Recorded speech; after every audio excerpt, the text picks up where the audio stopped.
네, 오늘부터 전도서의 말씀을 여러분과 함께 나누려고 합니다. 강해 설교를 제가 또 오랜만에 하는데요. 매주마다 전도서 말씀을 함께 살펴보면서 이 전도서가 무엇을 말하는지 함께 은혜를 나누려고 합니다. 우리가 전도서라고 말하면 이 전도서를 특징짓는 두 가지 중요한 단어가 있습니다. 그게 뭐냐면 1장 2절을 보시면 우리가 잘 아는 말씀이 나오죠. 많이 외우고 있는 말씀. 2절 함께 읽을까요? 시작. 전도자가 이르되 헛되고 헛되며 헛되고 헛되니 모든 것이 헛되도다. 그럼 이 헛되다고 말한 전도자가 누구냐? 이게 좀 궁금하지 않아요? 이 전도자가 누굴까요? 전도하는 사람인가? 그런 생각 들잖아요. 아니면 뭐 전도사님들을 전도자라고 부르는 거냐? 그리고 헛되다라는 말이 계속 반복되죠. 그 전도서를 보면 헛되다라는 말이 되게 많이 나와요. 맨날 헛되다 그러는데 헛되다라는 말의 뜻이 진짜 무엇인가? 이 두 가지 단어가 전도서를 특징짓는 가장 중요한 단어입니다. 전도자와 헛되다. 이 두 단어를 알아야 이 전도서의 의미를 이해할 수가 있을 것 같아요. 먼저 전도서의 제목부터 한번 살펴볼까요? 한국말 성경에는 전도서라고 되어 있습니다. 중국어 성경에도 전도서라고 되어 있어요. 근데 영어 성경은 좀 당혹스럽습니다. 에클리지에스티스라고 되어 있는데요. 읽기도 힘들고 이게 무슨 뜻인지 잘 모르겠어요. 영어 단어에 잘 안 나오더라고요. 근데 영어 성경의 제목이 이렇게 붙은 이유가 있는데 방금 읽은 전도서 1장 2절에서 말했듯이 전도자가 이르되 라고 말하잖아요. 이 전도자가 이르되라고 얘기했는데 이 전도자가 원래 히브리어에 뭐라고 쓰여 있냐면 히브리어 원어에는 코헬렛이라는 단어입니다. 근데 이 단어의 어근이 뭐냐면 모으다라는 뜻이에요. 전도서라고 되어 있는데 원어 성경에는 이 단어의 코헬렛이라는 단어의 의미가 모으다라는 뜻이라는 거죠. 그래서 전도자라는 뜻은 모으다, 모으는 사람 이런 뜻이 된다라는 말이에요. 그래서 옛날 성경을 번역하는 히브리어 원어를 번역하는 사람들이 고민을 한 겁니다. 도대체 코헬렛이 누군지를 잘 모르겠어요. 성경을 번역해야 되는데 이 코헬렛, 모으다라는 이 단어를 이 뜻을 뭐라고 번역할까? 그래서 그래서 사람들을 모으나 보다 이렇게 생각한 거예요. 사람들을 다 불러 모으나 보다. 그래서 설교하는 사람이라고 킹 제임스 버전은 설교하는 사람이라고 전도서를 제목을 그렇게 갖다 붙였고요. NIV는 사람들을 모아서 가르치나 보다 라고 그래서 가르치는 사람, 티처라고 번역했습니다. 근데 우리나라 성경은 사람들을 모아서 도를 가르치나 보다. 그래서 전도서라고 그렇게 번역한 거예요. 근데 진짜 뜻이 뭔 뜻인지는 아무도 몰라요. 이 전도서가 무슨 뜻인지는 아직까지 몰라요. 그래서 히브리어 성경을 헬라어로 번역하면서 헬라어 성경인 70인용에는 에클레시아라고 되어 있습니다. 에클레시아가 뭐죠? 모임, 교회라는 뜻이에요. 교회가 구원받은 사람, 예수 믿는 사람들이 모이는 모임을 뜻하잖아요. 그래서 헬라어 성경에는 교회, 에클레시아라고 번역했다라는 거죠. 거의 지역에 가까운 번역을 했어요. 그러면 진짜 전도자가 뭐 하는 사람이냐? 아무도 모른다라는 거죠. 학자들마다 견해가 달라서 1장 2절에서 말한 전도자가 이르되 라고 말하면서 이 전도자가 지금 전도서 12장까지 계속 말을 하는데 이 전도자가 어떤 사람을 가르치는지는 누구도 모른다라는 겁니다. 그리고 전도서에서 제일 유명한 구절이 뭐죠? 우리가 오늘 읽은 본문이잖아요. 대부분 사람들이 1장 2절은 다 압니다. 전도자가 이르되 헛되고 헛되며 헛되고 헛되니 모든 것이 헛되도다. 이렇게 얘기를 합니다. 세상에 헛되지 않은 게 아무것도 없다. 여러분 시작부터 좀 세게 나오지 않아요? 다 헛되다라는 거예요. 그러면 이 헛되다라는 히브리어 뜻은 뭐냐? 헤벨이라는 단어인데 이게 연기 같은 그런 뜻이에요. 한숨 이런 뜻이에요. 손으로 잡으려고 해도 잡을 수 없는 그냥 훅 날아가 버리는 연기와 같은 그런 의미를 가지고 있는 게 헤벨, 헛되다라는 단어에 이 전도자가 쓴 의미라는 거죠. 그래서 전도서의 시작이 굉장히 셉니다. 모든 게 다 헛되다 이렇게 얘기를 하고 얼마나 헛되다라고 말하고 싶은지 5번이나 헛되고 헛되며 헛되고 헛되니 모든 것이 헛되다 이렇게 얘기를 하는데 3절도 세요. 3절을 또 뭐라고 말합니까? 해 아래에서 수고하는 모든 수고가 사람에게 무엇이 유익한가? 해 아래에서 땅 위에서 하는 모든 수고가 도대체 너희들한테 우리한테 유익한 게 뭐가 있냐?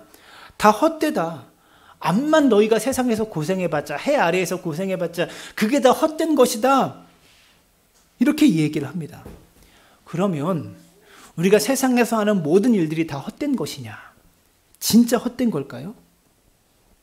예를 들어서 예배당을 이렇게 꾸미면서 우리 황 집사님이 고생을 많이 하셨잖아요.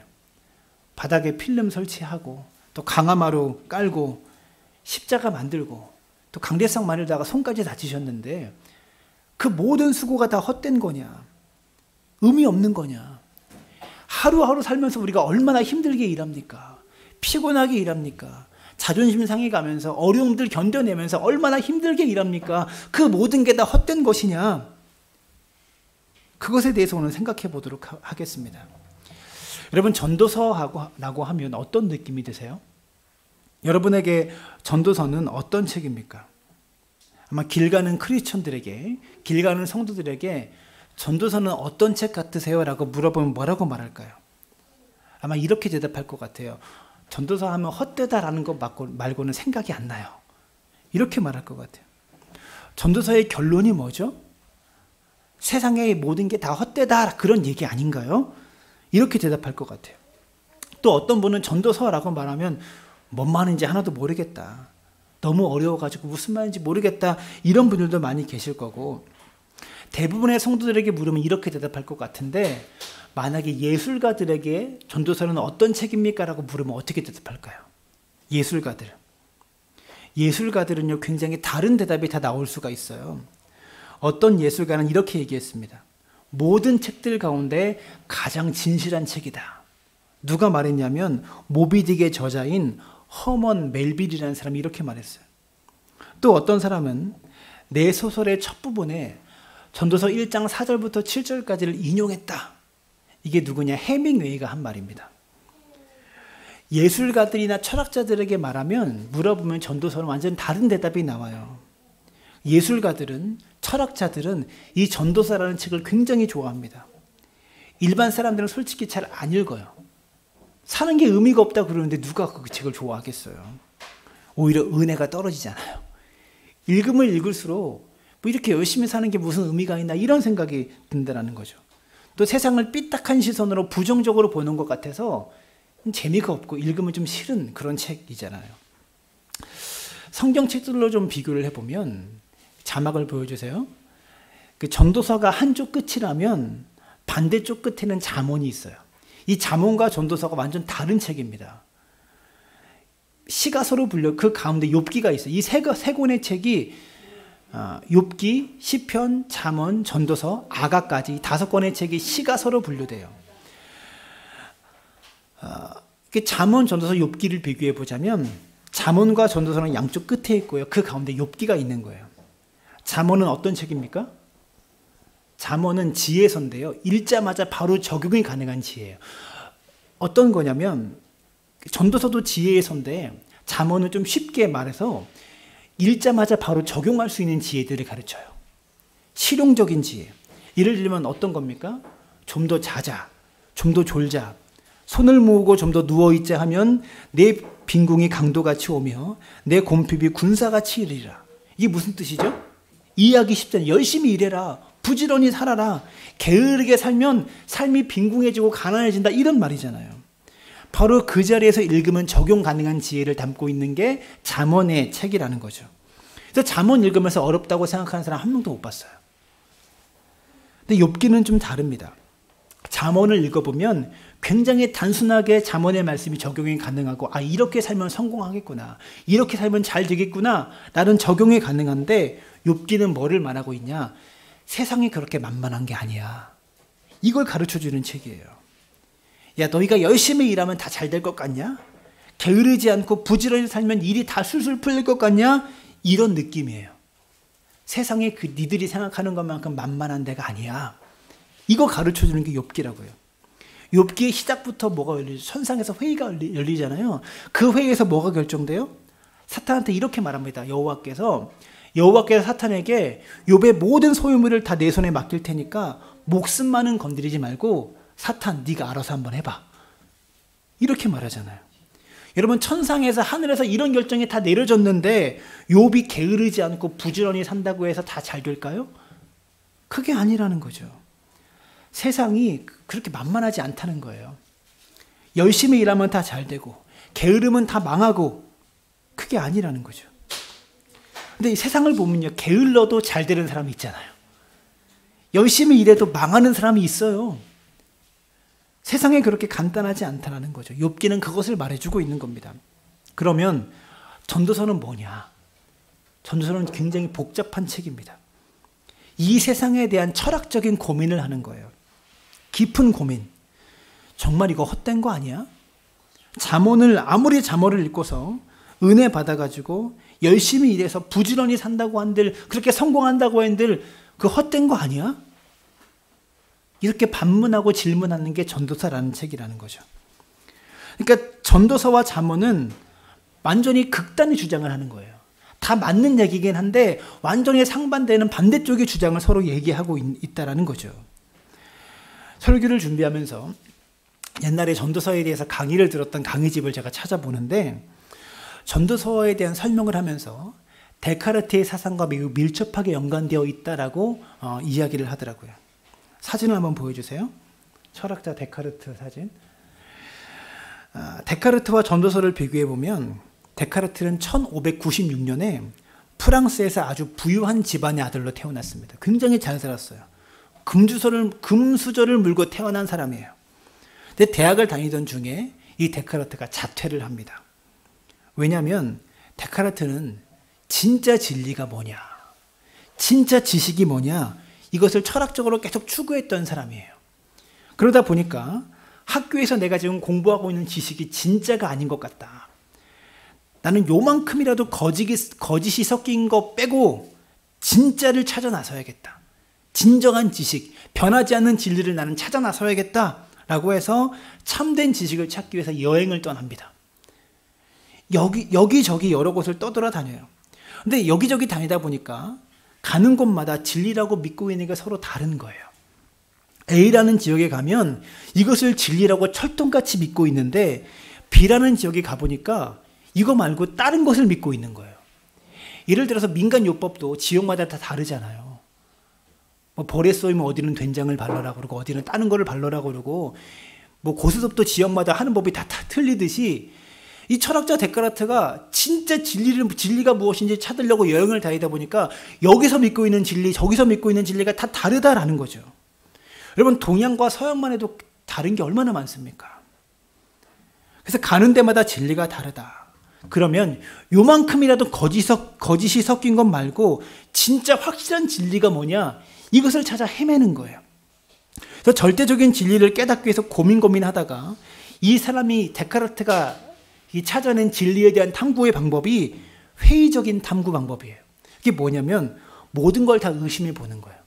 저게 진짜 맞아? 지금 우리가 모여 있습니다. 우리가 진짜로 모여 있는 거 맞아? 말도 안 되는 얘기잖아요. 꿈에서 지금 모여 있는 거 아니야? 이렇게 무조건 한번 의심해 보라는 거예요. 삼각형이라는 것이 있는데 악마가 내 머릿속을 지배해 가지고 실제 삼각형은 이 세상에 존재하지 않는데 내가 삼각형을 믿게 만든 거 아니야? 완전 정신병자 같은 소리 같이 들리잖아요. 근데 그렇게 무조건 의심해 보라는 거예요. 그러니까 데카르트의 철학은 의심할 수 있는 건 다 의심해 보겠다라는 거죠. 근데 데카르트가 찾은 절대적으로 의심할 수 없는 진리가 무엇이냐? 완벽한 진리가 하나를 찾았는데, 의심한다는 건 뭡니까? 생각을 한다는 거잖아요. 의심한다는 건 생각이라는 걸 하는 거잖아요.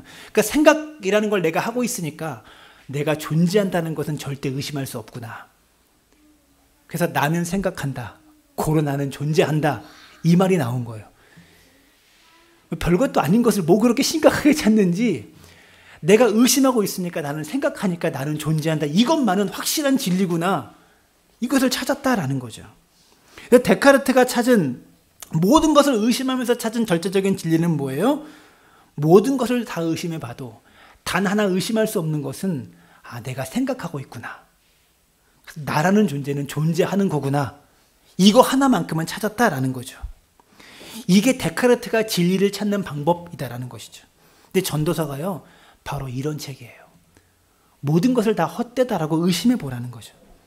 이게 진짜 가치 있는 거 맞아? 이게 진짜 맞아? 모든 것을 다 의심해 보라는 거죠. 명예를 얻기 위해서 너희가 그렇게 애쓰고 있는데, 자식 키우기 위해서 그렇게 애쓰고 있는데, 돈 벌기 위해서 그렇게 애쓰고 있는 게 이게 진짜 가치 있는 거 맞아? 한번 의심해 보라는 거예요. 이렇게 계속 의심해 보고 또 의심해 보고 그러라는 게 전도서라는 책의 특징이다라는 거죠. 그래서 잠언과 전도서를 반대되는 양극단에 있는 책이라고 그랬는데, 요즘 나오는 책으로 비교해 본다면 잠언은 이런 책이에요. 사진을 보여주세요. 성공하는 자들의 7가지 습관. 이게 잠언이에요.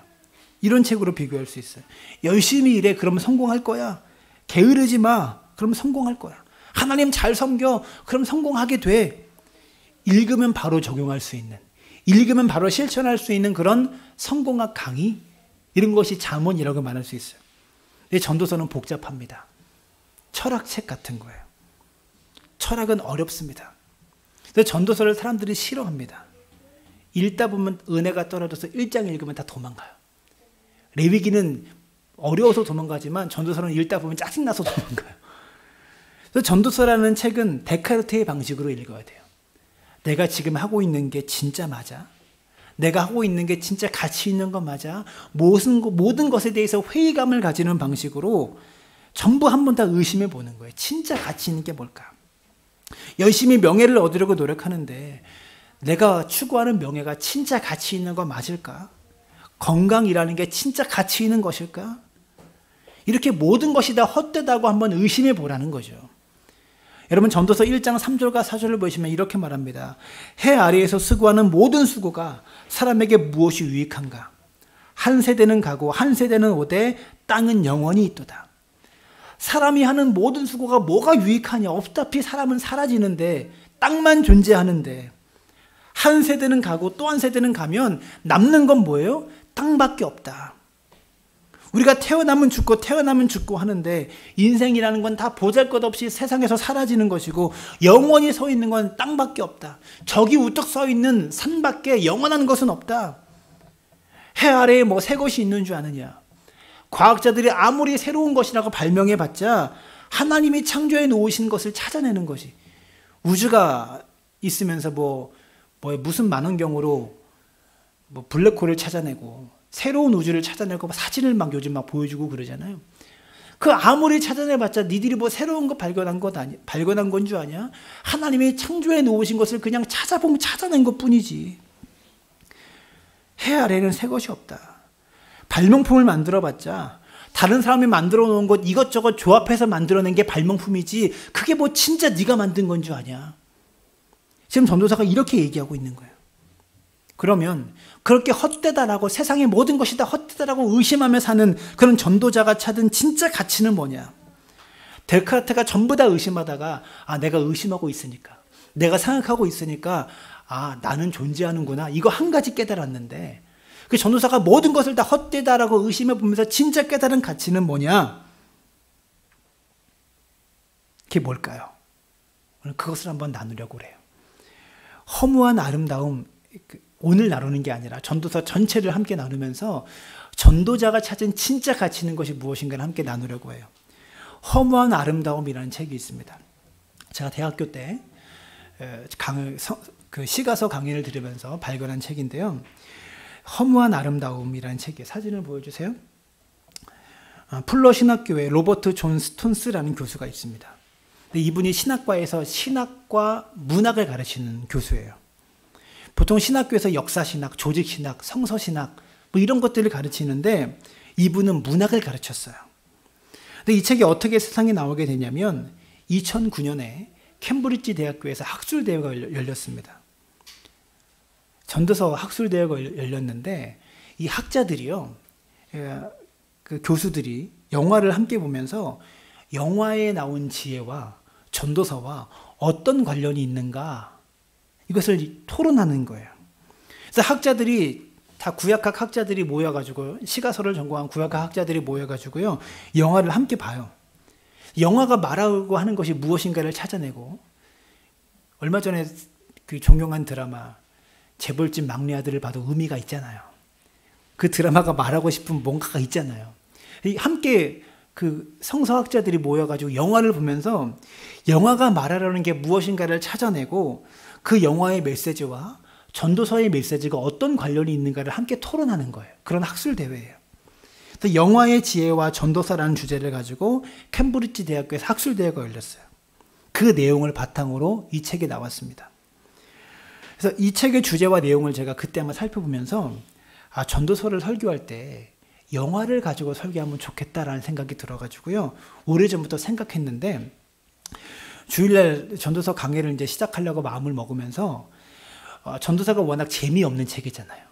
다 헛되다라고 말하는 은혜 떨어지는 그런 책이다 보니까 이 깊은 이야기를 쉽게 소통하는 방법이 좀 도구가 필요하겠다는 생각이 들어서 이 책을 바탕으로 해서 전도서 강의 설교를 영화로 살펴보는 전도서라는 그런 주제로 함께 나누려고 해요. 그래서 오늘 전도서의 본문과 함께 오늘 전도서 1장과 함께 살펴볼 영화는 컨빅션이라는 영화입니다. 사진을 보여주세요. 상현아 눈치껏 잘 넘겨서 사진 보여줘야 돼요. 이 컨빅션이라는 영화인데 이 영화는 실화를 바탕으로 만들어진 영화입니다. 진짜 있었던 이야기라는 거죠. 어머니는 한 명인데 어머니가 좀 방탕한 여인이었어요. 그래서 남편이 7명이었습니다. 실화예요. 어머니의 남편이 7명이었어요. 남편이 7명이어서 7명의 남자로부터 낳은 9명의 형제 자매, 9명의 자식들을 같이 한 집에 살고 있었어요. 남편 7명은 다 어디 가버렸는지 없고 7명의 다른 남자와 낳은 9명의 형제들을 이 어머니가 홀몸으로 키우고 있었다라는 거죠.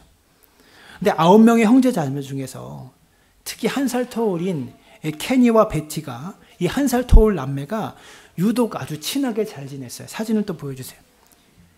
베티는 오빠였던 캐티를 너무나 좋아해서 굉장히 의지하며 거의 붙어 다니며 살았고, 근데 문제는 어머니가 애들을 방치해요. 애들을 돌보지 않는 거예요. 아이들을 전혀 돌보지 않고 방치합니다. 그래서 9명의 이 아이들이 그냥 자라기만 한 거예요. 부모님으로부터 어떤 교육과 케어를 받지 못하고 그냥 몸만 커지기 시작한 거예요.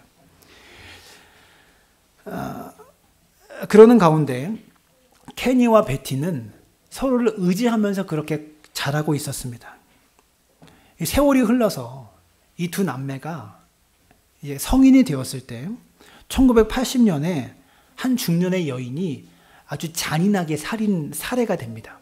살인 사건이 동네에서 일어나요. 그리고 이 살인범이 2년 동안 안 잡혔어요.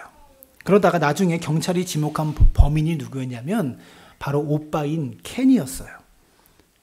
베티의 오빠 케니를 범인으로 체포합니다. 사진을 보여주면 이게 체포 장면이에요. 낸시 테일러라는 여자 형사가 이 사건은 해결이 안 되지, 시간은 자꾸 가지, 이러다 보니까 증거를 조작해버립니다. 여자 형사가 증거를 조작해서 케니를 범인으로 지목해버려요. 아까도 말씀드렸듯이 9명의 형제 자매가 어떻게 살았다고요? 부모의 도움을 전혀 못 받고 부모가 전혀 안 돌보고 자라다 보니까 어린 나이에 전과들이 있었어요. 다. 그래서 형사가 전과자였던 오빠를 범인으로 지목한 거죠. 내가 죽였지라고 말하면서 워낙 범죄를 많이 저지르는 집안으로 그렇게 만들어 놓고 모든 기록을 다 조작해서 죄를 덮어 씌워요. 케니한테. 심지어는 케니가 그 자리에 없었고 다른 데 있었다, 회사에 출근했었다는 알리바이가 있었어요.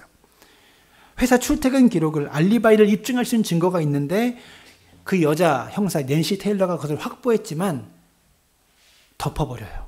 숨겨버립니다. 그래서 완전히 범인으로 몰아버리는 거예요. 심지어 케니의 전 부인을 협박합니다.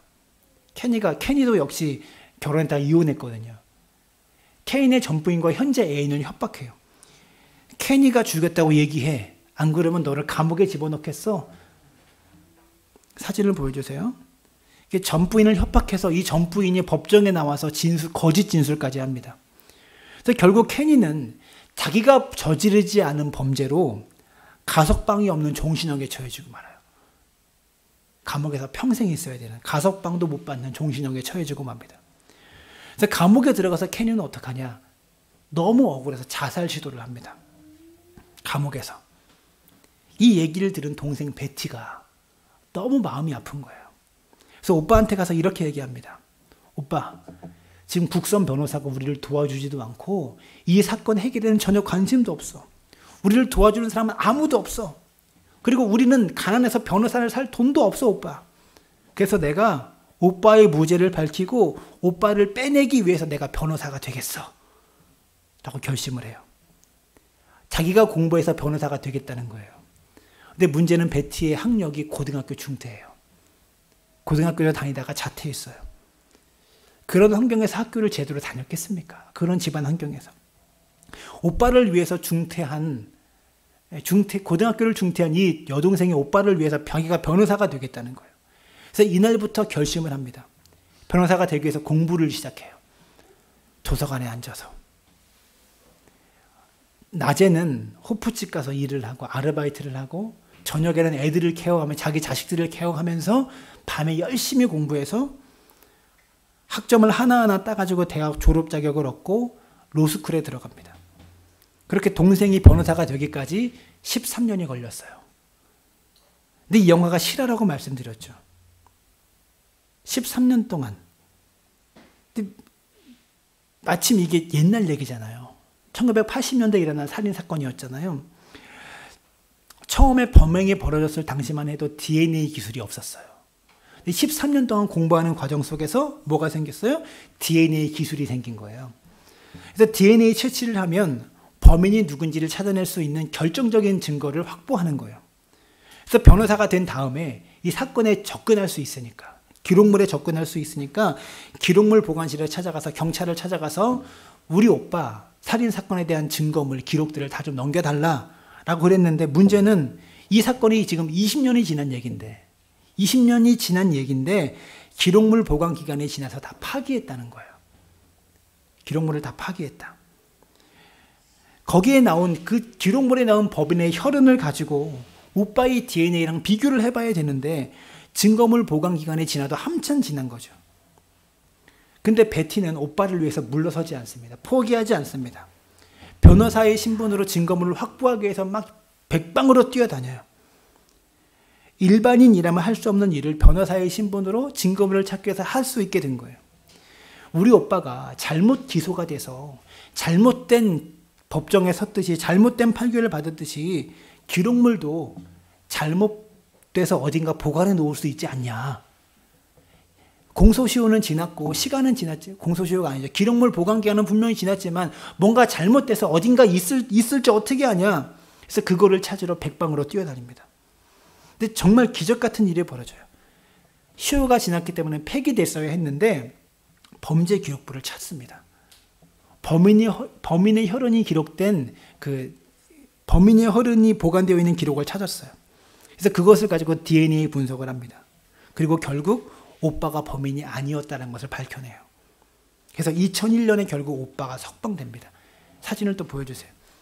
이 진짜 오빠고 진짜 여자 동생이에요. 케니와 베티예요. 영화가 아니고 실제 인물입니다. 그 13년 동안 공부해서 오빠의 무죄를 밝혀낸 여동생이고요. 이렇게 석방된 오빠예요. 근데 문제는 그래서 이 영화의 마지막 장면이 어떻게 끝나냐. 오빠랑 동생이 잔잔한 호숫가에서 기쁨의 이야기를 나누는 대화로 영화가 끝나요. 형제의 모습이, 남매의 모습이 참 분위기가 좋아 보이잖아요. 잔잔한 호숫가에서. 그러면 이 영화의 결말까지는 잠언이에요. 이렇게 뜻을 품고 열심히 노력하면 원하던 목표를 이룰 수가 있다. 하나님이 함께 하실 거다. 그러니까 포기하지 말고 최선을 다해서 열심히 노력해라. 이 영화까지는 잠언입니다. 근데 영화에 나오지 않은 이야기가 있어요. 이 오빠가 석방된 지 6개월 후에 밖에서 가족끼리 외식을 합니다. 외식을 하고 집으로 돌아오는 길에 지름길로 가기 위해서 오빠가 지름길로 가려고 울타리를 넘어요. 근데 울타리를 넘어가는데 울타리를 넘다가 떨어져 가지고요. 머리를 다쳐요. 그리고 2주 후에 오빠가 사망합니다. 자, 여동생은 오빠를 풀어내기 위해서 13년을 공부했어요. 13년을 온갖 고생을 하면서 공부하고 변호사가 되기 위해서 변호사가 돼도 금방 풀려난 게 아니에요. 변호사가 되어도요. 검사들이 자기 잘못을 인정 안 하려고 그러다가 정말 어려움을 거치고 노력해서 오빠의 무죄를 겨우 밝혀낸 거예요. 그래서 오빠가 결국 풀려났는데, 그래서 오빠와 이제 함께 행복한 시간을 보내서 남은 여생을 이렇게 보내려고 오빠를 풀어냈는데 6개월 만에 오빠가 죽었다는 거예요. 이 내용은 영화가 다루지 않아요. 영화는 그냥 그렇게 해서 성공한 얘기만 다뤄요. 주인공 베티의 오랜 노력 끝에 무죄 판결 받을 것까지만 영화의 내용이에요. 여기까지만 딱 보면 잠언이잖아요. 근데 오빠 케니가 정말 말도 안 되게 허무하게 죽어버리잖아요. 그렇게 노력해서 풀어냈는데 여기서부터는 욥기가 시작되는 거예요. 세상이 그렇게 만만하지 않다. 그렇게 노력해서 얻은 결과가 허무하게 한순간에 무너져 버리는 고통의 시간을 또 보내게 되죠. 그리고 나서 시간이 흐르고 나서 이 남매의 내용이 영화로 만들어져서 대박이 나고 온 세계 사람들이 케니가 범인이 아니었구나라는 것을 온 세계 사람들이 알게 돼요. 또 명예가 회복되고 여동생은요. 이 여동생 변호사는 이 사건 때문에 이 영화 때문에 명성을 얻게 돼요. 변호사로서 이름을 떨치게 돼요. 여기까지의 내용은 욥기예요. 욥기 내용도 똑같잖아요. 욥은 동방 최고의 부자였어요. 성공한 욥이었습니다. 근데 하루아침에 그의 노력으로 얻은 모든 것이 다 무너져 버리잖아요. 그래서 욥기의 마지막 부분은 어떻게 해요? 다 회복되잖아요. 2배나 하나님께서 회복시켜 주시잖아요. 그럼 전도서는 뭐냐? 이 모든 이야기들을 근본적으로 다시 한번 생각해 보는 거예요. 여동생이 오빠를 위해서 했던 13년 동안의 노력은 과연 의미 있는 일이었을까? 아니면 헛된 것이었을까? 오빠가 너무 헛되게 죽은 것은 아닐까? 이것을 한번 따져봐라. 한번 생각해봐라. 이런 메시지를 던져주는 게 전도서라는 책이라는 것이죠. 우리가 그동안 전도서를 너무 안 봤어요. 어렵다고 안 보고 은혜 떨어진다고 안 보고 너무 지나친 허무주의라고 안 봤는데 사실은 전도서가 굉장히 중요한 책이에요. 그럼 전도서의 결론은 뭐냐? 이 전도자가 결국 말하고 싶은 게 뭐냐? 전도서의 결국 마지막은 이렇게 끝납니다. 전도서 12장 13절과 14절을 보시면 전도자가 쭉 장황하게 다 헛되다라고 이야기를 해요. 우리가 인간들이 이 세상에서 그렇게 가치 있게 여기는 그 모든 것이 다 헛되다라고 쭉 이야기를 하면서 뭐라고 말하냐면 일의 결국은 다 들었으니 하나님을 경외하고 그의 명령들을 지킬지어다. 이것이 모든 사람의 본분이니라. 하나님은 모든 행위와 모든 은밀한 일을 선악간에 심판하시리라. 일의 결국을 다 들었으니라는 것은 무슨 말입니까? 지금까지 내가 한 말 다 들었지? 이 세상이 얼마나 헛되고 해 아래 새 것은 아무도 없고 이 모든 일의 결국을 다 들었지? 다 죽어버리면 끝이야. 다 사라져버려. 전도자가 이런 얘기를 하면서 논리적으로 한번 생각해 보세요. 잘 들었지? 그러니까 편하게 살아. 그러니까 그렇게 얻으려고 노력하지 마. 어차피 헛된 세상인데 그렇게 힘들게 살아서 뭐하냐? 라고 얘기해야 될 것 같은데 전도자는 완전 다른 결론을 냅니다. 그러니까 하나님을 경외하고 그 모든 명령을 잘 지키라는 거예요. 왜? 헛되지 않은 것은 그것밖에 없으니까. 해 아래에서 헛되지 않은 것은 하나님을 두려워하는 마음으로 섬기는 것밖에 없으니까 하나님의 명령을 지키면서 하나님의 뜻대로 살아가는 것 말고는 헛되지 않은 것이 없으니까 이 세상의 것은 다 헛된 것이니까 헛되지 않은 것을 하라는 거예요. 그게 전도자의 결론이에요. 일의 결국은 다 들었으니 하나님을 경외하라. 그렇지 않은 것은 다 헛된 거야. 그 명령들을 잘 지켜서 잘 따라. 그 외의 것들은 다 헛된 거야. 그리고 그것이 사람의 본분이야. 그래서 헛되기 때문에 다 필요 없다는 게 아니라 이 헛된 세상에서 진정으로 가치 있는 것은 하나님을 섬기는 거다. 우리에게 이렇게 말하고 있는 거죠. 전도서를 매주 한번 살펴보면서 전도서가 대체 어떤 내용들을 담고 있길래 마지막에 이런 결론을 낼 수 있는가. 그러니까 이것들을 한 10주에 걸쳐서 함께 살펴볼 겁니다. 여러분, 전도자가 고민했듯이 우리도 고민하며 살아야 합니다. 전도서는 고민하는 책이에요. 전도서를 강의하는 동안에 우리가 함께 고민하기를 원합니다. 여러분, 주님이 안 계신다고 한번 가정해 보십시다. 하나님이 안 계신다고 가정해 보십시오. 헛되지 않은 게 뭐가 있겠습니까? 오빠를 위해서 13년 동안 고생을 해도 사실 헛된 거예요. 주님이 안 계시면 옳고 그름의 기준 자체가 없어요. 뭐가 옳고 뭐가 나쁜 건지 판단할 수가 없는 거죠.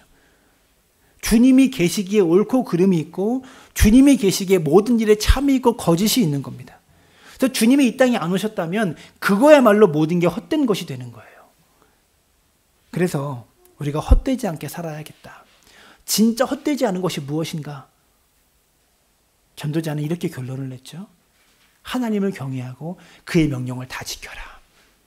그것이 헛되지 않은 것이다. 데카르트의 방식으로 그렇게 찾아낸 거예요. 헛되지 않은 것이 무엇인가를 그렇게 찾아낸 겁니다. 정말 헛되지 않은 것, 그것을 위해서 주님께서 이 땅에 오셨구나. 그것을 묵상하면서 한 주를 살아가는 저와 여러분 되시기를 주님의 이름으로 축원합니다.